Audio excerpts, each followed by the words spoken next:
যে যদি কোনো লোক একজন মহিলার শালীনতা সম্পর্কে অভিযোগ করে, কেউ যদি বলে অমুক মহিলা ভালো না, অশালীন, আর সে যদি 4 জন সাক্ষী উপস্থিত করতে না পারে, তাদের প্রত্যেককে 80 বার চাবুক মারা হবে।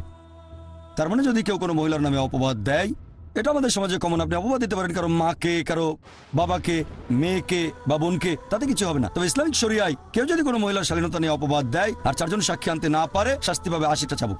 আবার ধরেন 4 জন সাক্ষী আনলো, যদি কেউ তার মিথ্যা সাক্ষ্য দিয়ে ধরা পড়ে, তাহলে সবাইকে 80 চাবুক মারা হবে। অনেকে বলবে 80 চাবুক, এটা বর্বরতা। কোনো মহিলার শালীনতা নিয়ে অপবাদ দেওয়াটা কি বর্বরতা নয়? তাহলে বর্বরতা জিনিসটা আপেক্ষিক।